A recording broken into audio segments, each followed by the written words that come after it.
Dhaka bank ATN business and finance অনুষ্ঠানে সবাইকে আমন্ত্রণ জানাচ্ছি মিস মাজারের খান। দর্শক, আজ আমরা আপনাদের জন্য যে বিষয়টি রেখেছি সেটি হচ্ছে বাংলাদেশের রপ্তানিতে জলবন্দরের ভূমিকা। আমাদের দেশে যে রপ্তানি হয় তার বেশিরভাগ জলবন্দর দিয়ে হয়ে থাকে। শুধুমাত্র যেসব দেশের বর্ডার আছে সেসব দেশ ছাড়া বেশিরভাগ রপ্তানি জলবন্দর দিয়ে হয়ে থাকে। রপ্তানি ক্ষেত্রে জাহাজীকরণের সুযোগ সুবিধা এবং তার সমস্যা নিয়ে আজ আমরা আলোচনা করব।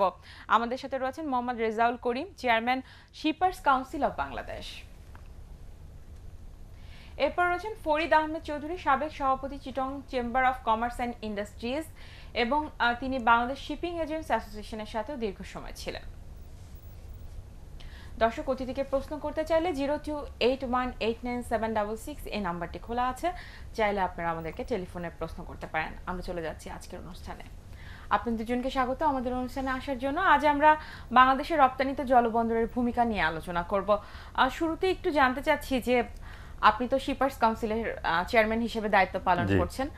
তো এই অ্যাসোসিয়েশন শিপার্স কাউন্সিল যেটি রয়েছে সেটি জাহাজীকরণ বা রপ্তানি কারক যারা রয়েছেন তাদের পণ্য জাহাজীকরণের ক্ষেত্রে কি ধরনের সুযোগ সুবিধা দিয়ে থাকছে?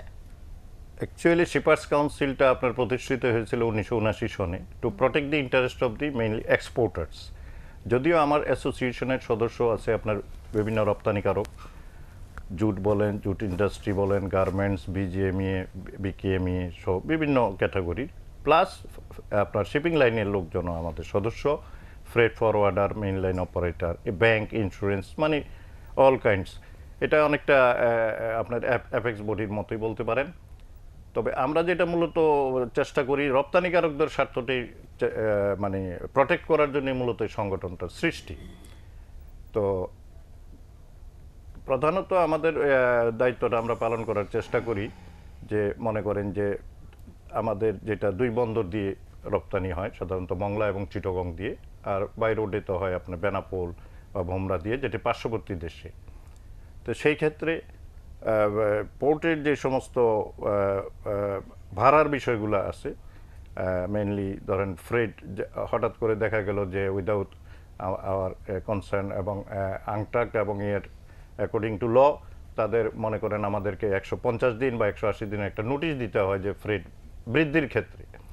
তো দেখা গেল যে আমাদের সাথে আলাপ আলোচনা ছাড়া বা ওই নীতি না পালন করে তারা হঠাৎ করে অনেক সময় এই ফ্রেটটা সিদ্ধান্ত নিয়ে থাকে যা আমাদের রপ্তানিকারকদের জন্য ক্ষতিকারক। তখন আমরা এটা সংশ্লিষ্ট কর্তৃপক্ষের সাথে আপনার সমঝোতা করি বা এটা মানে আপোষ করার বা মিটমাট করার চেষ্টা করি। পোর্টগুলোর সাথে আসলে আপনাদের সম্পর্কগুলো কেমন রয়েছে? পোর্টগুলোর সাথে মংলা পোর্ট এবং চিটাগং পোর্ট, তারাও আমার ইনফ্যাক্ট আমাদের শিপার্স কাউন্সিলেরও সদস্য। পোর্টগুলোর সাথে অবশ্য আমাদের একটা লিয়াজ অবশ্যই আছে। মনে করেন মংলা পোর্টের যে সমস্ত ফ্যাসিলিটিস বা গুলি প্রয়োজন আমাদের রপ্তানিকারকদের স্বার্থে, সেগুলির বিষয়ে আমরা মংলা পোর্ট অথরিটির সাথে আলাপ করি। চিটাগং পোর্ট অথরিটির সাথেও আমরা সেইভাবে আলাপ করি যে আমাদের রপ্তানির কারকদের সুবিধার জন্য যে সমস্ত সমস্যাগুলি সমাধানের জন্য উভয়ের সাথে আলাপ আলোচনার মাধ্যমে। পোর্ট নিয়ে যখন কথা বলতে হচ্ছে তখন আপনি চিটাগং পোর্টের সাথে আসলে দীর্ঘ সময় ধরে ছিলেন। একটু যদি আপনাকে বলি যে আমাদের দেশে যে পরিমাণ পণ্য রপ্তানি এবং খালাস করার ক্ষেত্রে যে পরিমাণ সময় লাগে সেখানে দেখা যায় যে 5 থেকে 7 দিন সময় লেগে যায়, কিন্তু উন্নত দেশগুলোতে আমরা দেখি 12 থেকে 24 ঘন্টার মধ্যে কিন্তু তারা এই প্রক্রিয়াটা সম্পন্ন করতে পারে। সেই ব্যাপারে আসলে একটু যদি বলতেন যে এত দীর্ঘ সময়ের কারণটি কি? ধন্যবাদ জেরিন আপনাকে, এবং একই সাথে শুভেচ্ছা দর্শকদের প্রতি। মূলত ব্যাপারটা হচ্ছে চট্টগ্রাম বন্দর বাংলাদেশের বাইরের কোনো অংশ নয়। বাংলাদেশের সর্বত্রই আমরা একটা গো স্লো অবস্থানে থাকি। চট্টগ্রাম বন্দরে যেটা স্লো মুভমেন্টের কথা বলছেন, অতটা স্লো মুভমেন্ট হয়তো হয় না, কারণ ইদানিং বেশ মডার্ন ইকুইপমেন্ট আছে, তারা ইম্পোর্ট করেছে। ট্রান্সট্রেইনার, ফকলিফট এগুলো আছে, এবং গিয়ারলেস ভেসেলগুলো এখন ইদানিং আসতেছে। ফলে আগে যতটা সময় নিত ঠিক ততটা সময় বোধহয় এখন আর নেয় না।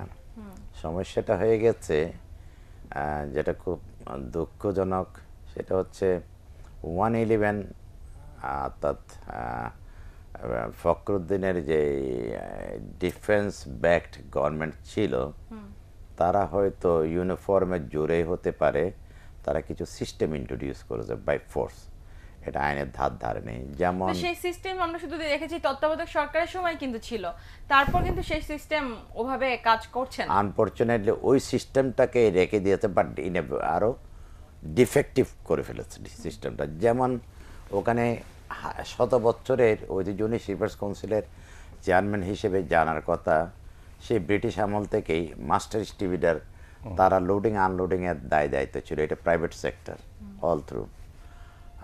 111 এসে তারা না বুঝে, কনসেপ্টটা টোটালি না বুঝে তারা বলল যে বাথ অপারেটর করবে। কিন্তু আপনি যদি দেখেন বাথ অপারেটর ফাংশন এবং আমাদের মাস্টার ডিস্ট্রিবিউটার ফাংশন একই।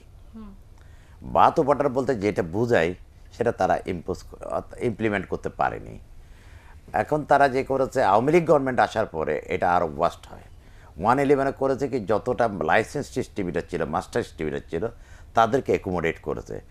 একটা বার্থে 3 জন করে গ্রুপিং করে একটা বার্থ সিস্টেমের মধ্যে নিয়েছিল। আওয়ামী লীগ গভর্নমেন্ট এসে তারা বিভিন্নভাবে টেন্ডার করেছে, টেন্ডার 1 বার 2 বার 3 বার, অর্থাৎ যখনই লোয়েস্ট হয় ওইটা ক্যান্সেল করা হয়, যখনই কেউ লোয়েস্ট হয় অন্যজন। 6 জনের সিন্ডিকেটকে কাজ দেওয়ার জন্য এমন কোনো অপরাধ করেনি, বাদ দেয়নি যা তারা করেনি এই সরকার। পরে যারা লোয়েস্ট তাদেরকে বাদ দিয়ে ডবল ট্রিপল রেটে তাদেরকে পেমেন্ট করেছে। হায়ারে চিটাগাং পোর্টের নিয়ম হচ্ছে পেমেন্টের, এটা হচ্ছে কস্ট বেস ট্যারিফ, আপনি জানার কথা। কস্ট বেস ট্যারিফের উপর বাংলাদেশ, পাকিস্তান, এই চিটাগাং পোর্ট কিংবা মংলা পোর্ট চলতো, এবং কস্ট বেস ট্যারিফের আমি একজন অন্যতম মেম্বার সবসময় থাকতাম। ফর ইউর ইনফরমেশন, আমার সৌভাগ্য ছিল বন্দরের সাথে ওতপ্রোতভাবে জড়িত, এবং বন্দর যে অ্যাডভাইজারি কাউন্সিলের মেম্বার, সেই হিসেবে আমি বোধহয় ওভার 2 ডিকেডস কাজ করতে পেরেছি। তো আমরা এইটা কস্ট বেস ট্যারিফের উপর কাজ করতে হতো, এবং আমরা কস্ট ক্যালকুলেশন করতাম।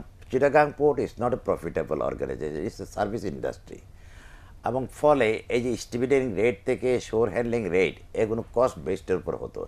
কিন্তু তারা টেন্ডারের নামে যারা লোয়েস্ট টেন্ডার তাদেরকে রিজেক্ট করে, সিনিয়র এক্সপিরিয়েন্স তাদেরকে বাদ দিয়ে নতুন যারা সিন্ডিকেট করেছে ডবল ট্রিপল রেট দিয়ে, ফলে hundreds and thousands of $1 million চলে যাচ্ছে এই সমস্ত খাতে। আর এটা বিয়ার করছে কনসাইনি, ফলে জিনিসপত্রের দাম বৃদ্ধি পাচ্ছে।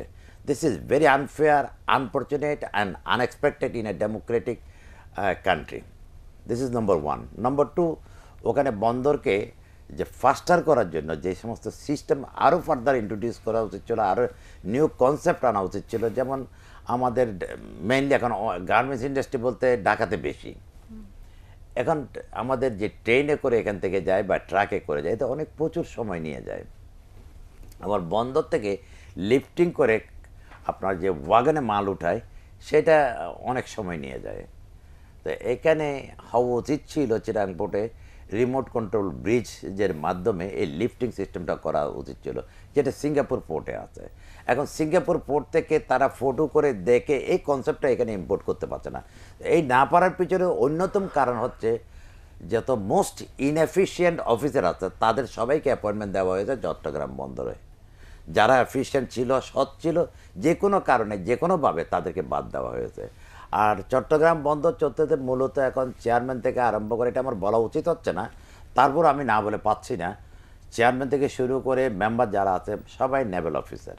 ওনারা পোর্ট সম্বন্ধে যথেষ্ট অভিজ্ঞ নয়, ওনারা নেভিতে যুদ্ধ নিয়ে অনেক বেশি অভিজ্ঞ, কিন্তু পোর্ট নিয়ে যে অভিজ্ঞতার প্রয়োজন ছিল 111-এর পর থেকে দেখা যাচ্ছে যে সিভিল যারা পোর্টের অভিজ্ঞ তারা কেউ চেয়ারম্যান হচ্ছে না, তারা কেউ মেম্বার হচ্ছে না, মেম্বার হচ্ছে নেভেল অফিসাররা। দি রিজন বিহাইন্ড ইট আমি জানি না, এটা সরকার ভালো বলতে পারবে।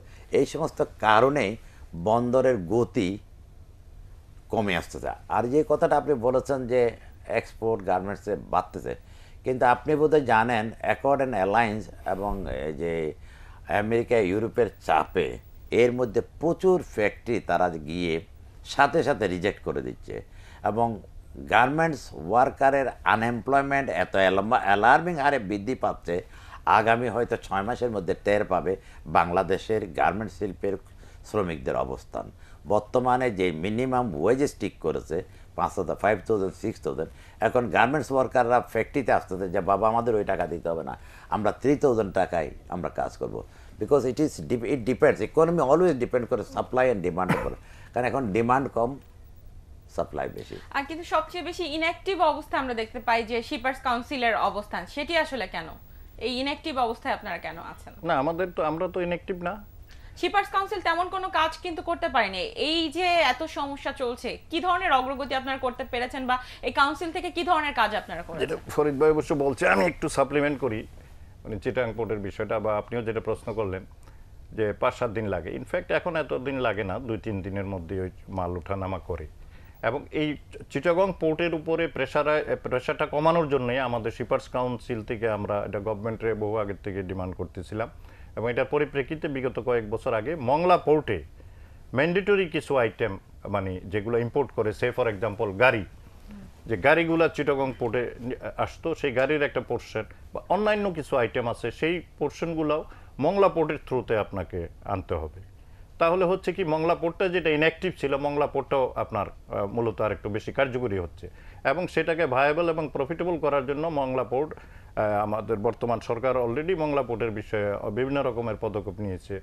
মনে করেন যে ড্রেজিং ব্যবস্থা, তারপরে আমাদের যেগুলা ওই বেল্ট থেকে, দৌলতপুর খুলনা বেল্ট থেকে মনে করেন জুট গুডস, ফ্রোজেন ফুডস, এগুলা যেগুলো এক্সপোর্ট হচ্ছে, এদের জন্য শেড করা, এই সমস্ত কারণে মংলা পোর্টেরও একটু অ্যাক্টিভিটিস বাড়তেছে, যেটার কারণে আপনার চিটাগং পোর্টের উপর প্রেশারটা কমানোর জন্য।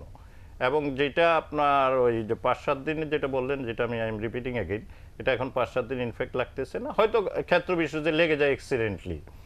এবং বর্তমান সরকার এগুলা আমি মনে করি যে, এবং বর্তমান যে নৌমন্ত্রী আছেন উনিও ঘন ঘন আপনার চিটাগং পোর্টের অ্যাডভাইজারি কমিটির, আমরা শিপার্স কাউন্সিলও আমরা সদস্য, ওই চিটাগং পোর্টে মিটিং করেন, এবং নিয়মিত উনি মংলা বন্দরে গিয়ে ওখানেও মিটিং করেন।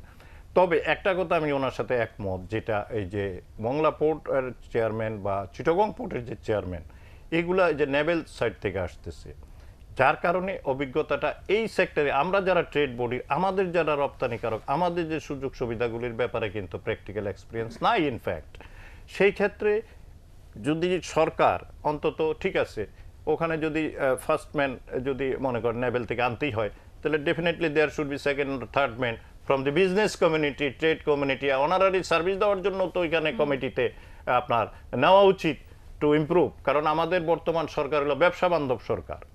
সবসময় বলে যাচ্ছেন আমাদের মাননীয় প্রধানমন্ত্রী, বলে যাচ্ছেন will not do business, will support the business and business community. তাহলে আমাদের ব্যবসাকে এবং ব্যবসা সম্প্রদায়কে সাপোর্ট দিতে গেলে, আমাদের রপ্তানি বাণিজ্য বাড়াতে গেলে, আয় বৃদ্ধি করতে গেলে, কাজে আমাদের সুযোগ সুবিধাগুলি সরকারকে দেখতে হবে।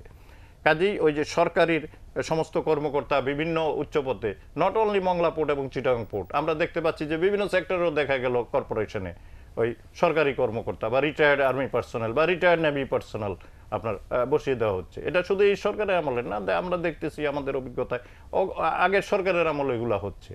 তাইলে যেহেতু একটু আমি ওর সেটার সাথে অ্যাড করছি যে তত্ত্বাবধায়ক সরকারের আমলে আমরা দেখেছি যে এটি পুরো সিস্টেমের মধ্যে ছিল, কিন্তু এরপরে আসলে সেই সিস্টেমটা কিন্তু ধরে রাখা সম্ভব হয়নি। এবং আপনি বলছিলেন যে সময়ের ব্যাপার, সেখানে যারা দায়িত্বশীল ব্যক্তিবর্গ আছে তাদের যে ব্যাপার, কিন্তু এর পুরো দায়ভারটা কিন্তু পুরো আমাদের রপ্তানির উপরে একটি প্রভাব পড়ছে। সেই জায়গাটি থেকে আসলে আমরা পরবর্তীতে দেখতে পাচ্ছি যে আমাদের অর্থনীতির উপরে বড় একটা প্রভাব পড়ছে।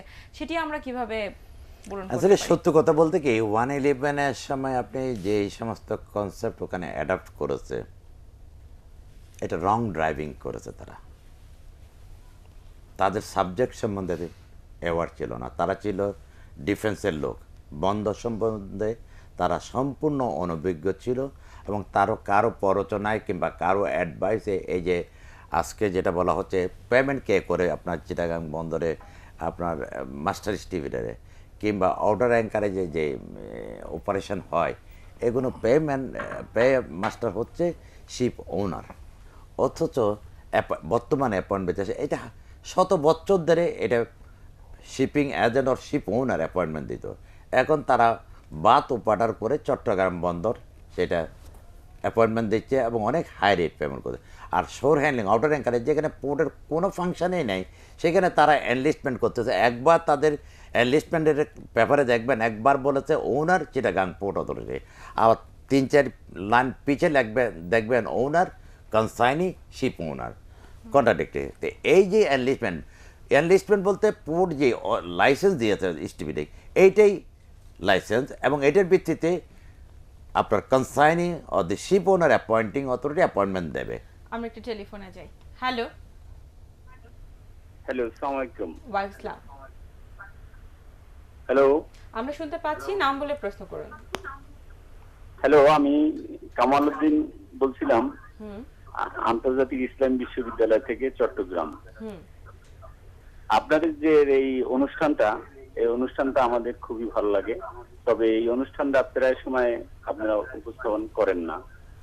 তবে এই অনুষ্ঠানটা রীতিমতো যদি আপনারা উপস্থাপন করেন তাহলে হয়তো দেশবাসী কিছু জানতে পারবে। আমরা তো রবি থেকে বৃহস্পতিবার আমি সপ্তাহে শুধু 5 এই- দিন আপনাদের পাশে থাকি। 5 দিন, এটা পুরো সপ্তাহটাই আমি আহ্বান জানাই মিস্টার ফরিদউদ্দিন আহমেদ স্যারকে যে আপনার সহযোগিতায় যাতে পুরো সপ্তাহটাই যাতে এটা প্রত্যেকদিন পরিচালনা হয়, এই আর কি আমার। আমরা এটিএন বাংলা কর্তৃপক্ষকে জানাবো। আপনি লাইনটি উনি কেটে দিয়েছেন, উনি আসলে এই অনুষ্ঠানটা দেখতে চান পুরো সপ্তাহ জুড়ে। আমাদের 5 দিনের মধ্যে, সপ্তাহে 7 দিনের মধ্যে 2 দিন আসলে বন্ধ কিন্তু থাকে। অ্যাকচুয়ালি এটার প্রশ্নটা কারণ করা হচ্ছে হয়নি আপনার ওনাকে। প্রেজেন্টেশনটা লাইনটি খুব কেটে ভালো, তবে প্রশ্নটা বুঝতে পারিনি। হ্যাঁ, না, প্রশ্ন ওনার লাইনটি কেটে গিয়েছে। উনি চিটং বন্দর নিয়ে কথা বলতে চাচ্ছিলেন চিটং বোধহয়, নিয়ে হয়তো বা বলছেন। আসলে পরে। ঠিক জি। আছে। আমি একটু জানতে চাইবো যে অনেকগুলো বিষয় কিন্তু চলে আসছে। গার্মেন্টস এর কথা যখন আপনি বললেন, আমরা যখন গার্মেন্টস মালিকদের সাথে কথা বলছি, ওনারা বলছেন যে আর হয়তো কিছুদিনের মধ্যেই গার্মেন্টস রপ্তানি দ্বিগুণ হয়ে যেতে পারে বর্তমানে যে অবস্থায় রয়েছে। এই জন্য তো আমাদের চিটং পোর্টকে আসলে তৈরি করতে হবে। সেই জায়গাটি কি আমরা করতে পেরেছি? আমি গার্মেন্টস ভাইদের সাথে বিশেষ করে বিজিএমের ইনএফেক্টিভনেস নিয়ে আমি কথা বলবো। ওনারা গত 1 বছর ধরে টোটালি ফেল করেছেন এই গার্মেন্টস সেক্টরকে আপনার রক্ষা করার ক্ষেত্রে। টোটালি ফেল করেছেন ওনারা এফেক্টিভ কোনো রুল প্লে করতে পারেনি। কারণ হঠাৎ করে শ্রমিক মূল্য বৃদ্ধি করেছে, 5th ডিসেম্বর গ্যাজেট নোটিফিকেশন করেছে, এফেক্টিভ ফ্রম 1st ডিসেম্বর, এগুলো হয় না। তারপর আপনার এই অ্যাকর্ড অ্যান্ড অ্যালায়েন্স প্রতিনিয়ত বিল্ডিংয়ে যাচ্ছে, রিজেক্ট করতেছে, ওয়ান আফটার অ্যানাদার, শ্রমিক ছাঁটাই হয়ে যাচ্ছে। আর ব্যবসা এই সমস্ত কারণে 40% বিজনেস ট্রান্সফার হয়ে গেছে ভারত এটার সুযোগ নিচ্ছে। তারা কি করেছে, আপনার ক্যাশ ইনসেন্টিভ ডিক্লেয়ার করেছে, মানি ডিভ্যালুয়েশন করেছে। আর আমাদের এখানে আমাদের মাননীয় অর্থমন্ত্রী অত্যন্ত চমৎকার ইংরেজি বলেন, উনি আমাদেরকে দিয়েছেন 0.5, যেমন আমরা ব্যাগার, ওনাদের কাছে ব্যাগিং করছে, উই ডোন্ট নিড দিস 0.25। এটা উনি বরং ওনার পকেট খরচের জন্য রেখে দিলে ভালো হবে। আমি ওনাকে সাজেস্ট করবো জনাব অর্থমন্ত্রীকে এই টাকাটা নেয়। কারণ ভারত কী করছে, চায়নাতে কী করছে, এগুলো না দেখে এখানে 0.25 ইনসেন্টিভ দেওয়ার কোনো কারণে। এখানে যদি গার্মেন্টসকে রক্ষা করতে হয়, ব্যাংক ফ্যাসিলিটিস ইন্টারেস্ট রেট কমাতে হবে, আপনার ইনসেন্টিভ মিনিমাম 3 to 4% করতে হবে, সোর্স ট্যাক্স নিয়ে যাচ্ছে 0.80 এফওবি, এটাকে উইথড্র করতে হবে টোটালি। না হলে এখন পর্যন্ত আমার মনে হয় 10% আর 15%-এর মতো আনএমপ্লয়মেন্ট বেড়ে গেছে।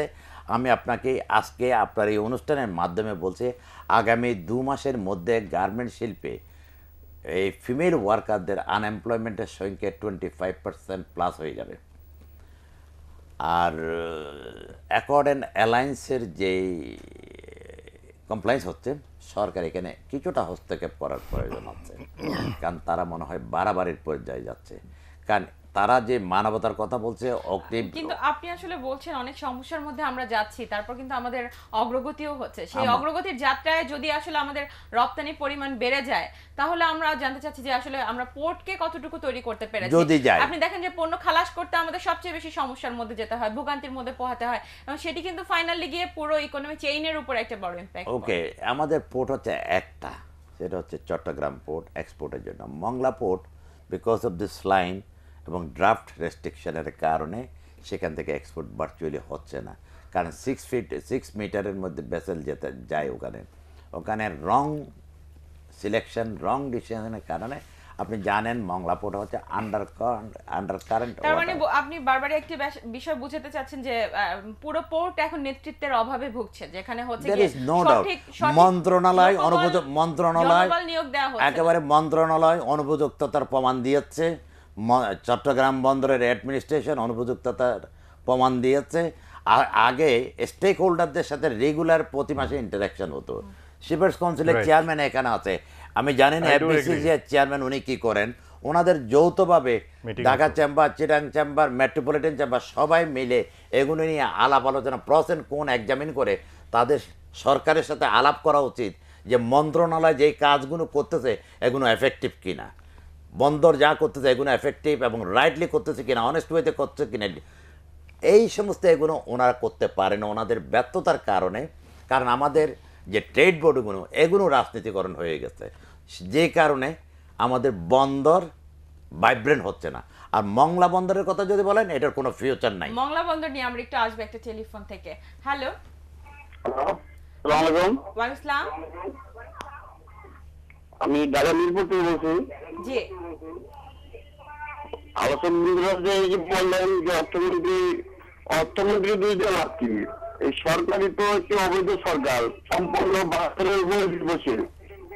আর উনি ভারতের তো শুরু করে দিচ্ছে সরকার বর্তমান, কারণ ফ্যাক্টরি কলকারখানা যা কিছু আছে সব কিছু দেশে ধ্বংস করাও তারা করছে সরকার বর্তমান। অর্থমন্ত্রী দুইজন আছি। ধন্যবাদ আপনাকে। উনি আসলে পলিটিক্সের দিকে, রাজনীতির দিকে চলে যাচ্ছেন। আমরা রাজনীতি নিয়ে কথা কি বলবো না। বলছেন আমি বুঝতে পারিনি। উনি একটা প্রশ্ন করেছেন, এই সরকারকে উনি অবৈধ বলেছেন, কিন্তু আমরা আসলে ওই আলোচনায় যাব না, যেহেতু আমাদের অর্থনীতি নিয়ে অনুষ্ঠান। আমি আসলে যে আলোচনায় ছিলাম, যে আপনি বলতে চাচ্ছিলেন। আমি বলতে চাচ্ছি যেটা ফরিদ ভাই বলতেছিল যে মংলা পোর্টের ফিউচার নাই কথাটা বলতেছে, এই জায়গায় ভাই আমি দ্বিমত পোষণ করতেছি। কারণ মংলা পোর্টকে এটা উন্নত করতেই হবে এবং it is already under improving by the present government. মানে চিটাগাং পোর্টই তো দুইটা, আপনি জানেন যে চিটাগাং না মংলা। চিটাগাং পোর্টের যত সমস্যা, যত প্রবলেম, একটা পোর্টের উপরে কিন্তু সমস্ত হেডেকটা। কাজেই there is no other way alternative আপনার মংলা পোর্টকে ইমপ্রুভমেন্ট করা ছাড়া, যেটা আমি বললাম যে কিছুটা পদক্ষেপ শুরু করেছে। আর আমি ফরিদ ভাইয়ের মতো এরকম হতাশ হতে চাই না শিপার্স কাউন্সিলের চেয়ারম্যান হিসাবে। আমি অপটিমিস্টিক, আমি চাই যে হতাশ হলে আমাদের চলবে না। উনি যেমন গার্মেন্টস সেক্টরের প্রবলেমগুলো বললো, আমি বেসিক্যালি জুট ইন্ডাস্ট্রির লোক, তবু তো জুট ইন্ডাস্ট্রির একই অবস্থা। এই বিশেষ করে এই বছর পার্টিকুলারলি গত বছরের তুলনায় বছর মানে 50% আপনার জুট গুডস এক্সপোর্ট হয়নি। কেন হয়নি? এই সমস্ত কারণে। এই যে আপনার, কিন্তু আমরা যদি দেখি যে আমাদের রপ্তানির পরিস্থিতি কোন চ্যানেলে সবচেয়ে বেশি হয়, সেটি কিন্তু আমরা সবচেয়ে বেশি দেখে থাকি যে জলপথে বেশি হয়। না জলপথে তো হবেই। আপনার কাছে আপনার প্রশ্ন রয়েছে যে যারা জাহাজীকরণ করছে, পণ্য জাহাজীকরণ করছে, তাদের ক্ষেত্রে আসলে আপনার শিপার্স কাউন্সিল থেকে কি ধরনের সুবিধা দিচ্ছেন? যেটি আমি শুরুতে বলছিলাম যে আপনারা যতটুকু কাজ করার কথা, শক্ত অবস্থানে থাকার কথা, এই কাউন্সিল কিন্তু অনেক শক্তিশালী একটি কাউন্সিল, সেটি আপনারা করতে পারছেন না। না জারিনের সাথে আমি একটু যোগ করি প্রশ্নে। হ্যাঁ বলুন। আপনি মংলা পোর্টকে আপনি বলছেন যে ইমপ্রুভ করার জন্য চেষ্টা করছেন এবং করবেন। আমার পয়েন্ট হচ্ছে টেকনিক্যাল। বলুন। এটা সিলটেশনের কারণে, যেহেতু আন্ডার ওয়াটার কারেন্ট ওখানে আছে, সিলটেশনের কারণে ওখানে 6 মিটারের উপরে ভেসেল আসতে পারে না। তাহলে আপনি ওটা ইমপ্রুভ করার কোনো সুযোগ আপনার নাই।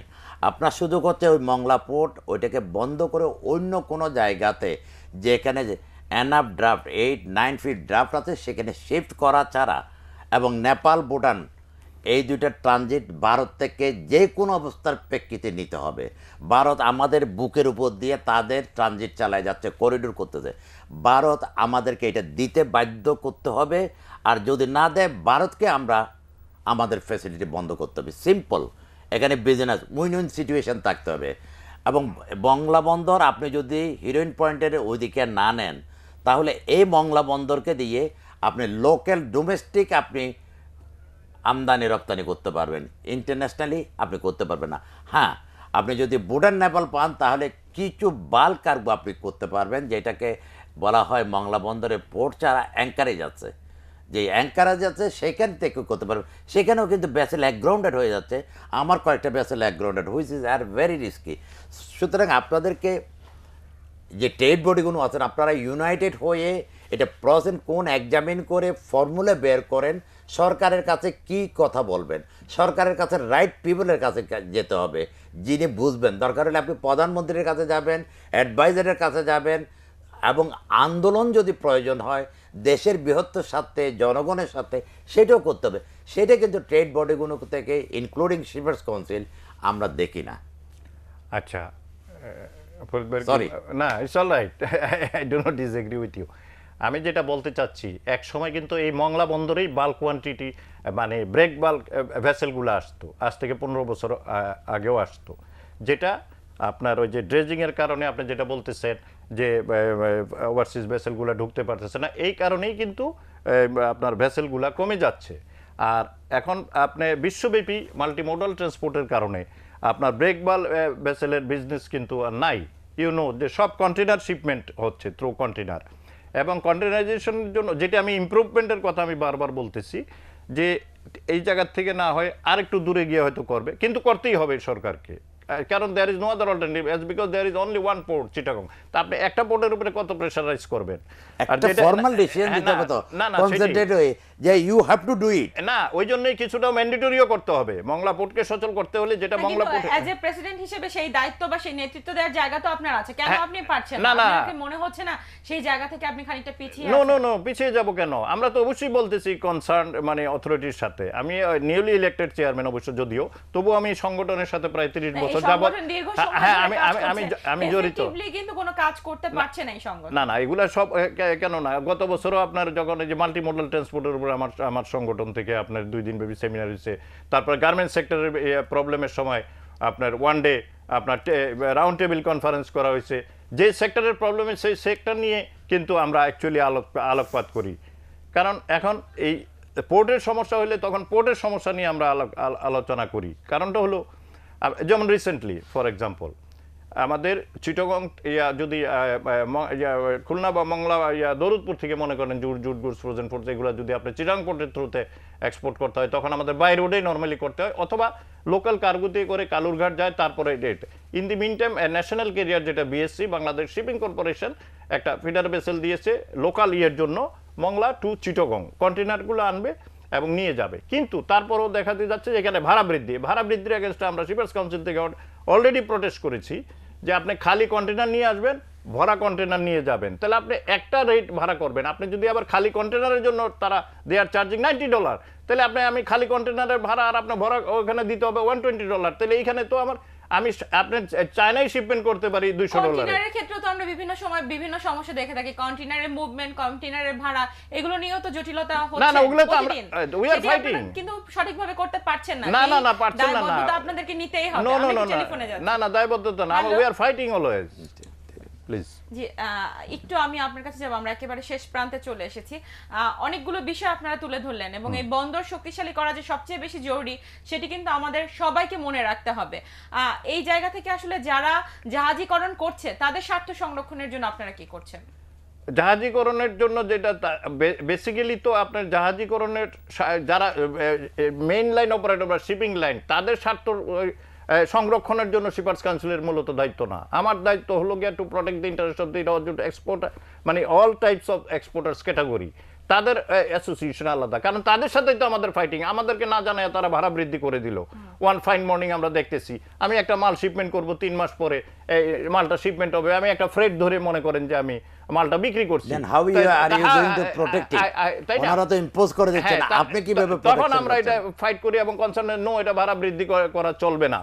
এবং এটা আগেও আমাদের অতীতে যারা চেয়ারম্যান ছিল, আমরা সিঙ্গাপুর গিয়ে বিভিন্ন মেইনলাইন অপারেটর করে তখন ফাইট করে তাদের ভাড়া তখন কমাইতে হয়েছে। যখন আপনাদের প্রসেসিং গুলো কাজ করছে না, সেটা তো একদম সর্বোচ্চ পর্যায়ে সরকার প্রধানমন্ত্রীর সাথেও তো আপনারা যোগাযোগ করতে পারেন। সেই জায়গাটি কিন্তু আপনাদের খোলা আছে, কিন্তু আপনারা সেই জায়গায় যেতে পারছেন না। আমরা যাব, তার আগে একটু আমরা প্রোগ্রাম শেষ করার আগে জানতে চাইবো যে নতুন জাহাজের সংখ্যা কেন বাড়ানো হচ্ছে না? যে আমরা দেখতে পাই যে জাহাজের সংখ্যা কিন্তু আমাদের কম, সেখানে জাহাজের সংখ্যা। Very surprising and shocking news হচ্ছে, বাংলাদেশ শিপিং কর্পোরেশন নামে একটা ন্যাশনালাইজড শিপিং কোম্পানি আছে। আমাদের উনি বললেন মাল্টি ইয়েতে গেছেন কন্টেনারাইজেশনে।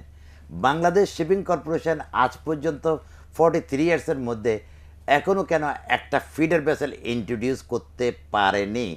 এই উত্তরটাকে মাননীয় মন্ত্রী, শিপিং মন্ত্রী এবং সচিব এবং সংসদীয় কমিটি, ওনারা কি জনগণকে উত্তর দেবেন? যে কেবল রিসেন্টলি কিন্তু একটা দিয়েছে এটা ফরিদ ভাই in between- যেটা বললাম, তাও আবার লোকাল, তাও এটা আবার এটার সাথে তো কথা না, আমি না না ওই কন্টেনারের জন্য, এটাই কন্টেনার এটা Mongla Chittagong. I am talking about the international feeder line. international। এত বড় একটা লাইন, তাইলে এই বাংলাদেশ শিপিং কর্পোরেশন রাখার কারণটা কি?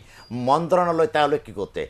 টোটাল কন্টেনারাইজেশন হয়ে যাওয়ার পরেও বাংলাদেশ শিপিং কর্পোরেশনে কেন container vessel, feeder vessel Right. কিনতে পারেনি, অপারেট করতে পারেনি? এই উত্তরটা বাংলাদেশ সরকারের মাননীয় প্রধানমন্ত্রী, Shipping minister। Shipping minister, shipping secretary এবং সংসদীয় কমিটি এবং বন্দরের চেয়ারম্যান, উনি বর্তমানে রিয়ার অ্যাডমিরাল, অনেক সিনিয়র পোস্টে, ওনাদের কাছে আমার প্রশ্ন এবং জনগণের প্রশ্ন, এই প্রশ্নের উত্তর ওনাদেরকে দিতেই হবে। আমরা শুধু প্রশ্নের উত্তরে খুঁজবো না, আমরা আসলে সমাধান চাই। আর আমরা চাই আমাদের এই অনুষ্ঠান, আমাদের এই অ্যাওয়ারনেস যাতে সরকারের কাছে কাছে মেসেজ যায়। পৌঁছায় এবং সেটি যাতে আসলে পরবর্তীতে আমাদের যে সমস্যাগুলো রয়েছে সেটি আসলে সমাধানের পথ খুঁজে দেয়। আপনাদের দুজনকে অসংখ্য আপনাকেও ধন্যবাদ এবং আপনাকেও at the same ধন্যবাদ। time আমি বলবো শিপার্স কাউন্সিল, এফবিসিআই এবং সমস্ত স্টেট বডি যদি একত্র হয়ে আন্দোলন করতে না পারেন, আন্দোলন বলতে আমি রাস্তায় আন্দোলন নয়, আলাপ আলোচনা সরকারকে সুবুদ্ধি না দেয়, তাহলে দেশ এবং বন্দর এগিয়ে যাবে না। শেষ করছি আজকের ধন্যবাদ অনুষ্ঠান। ফরিদ ভাই।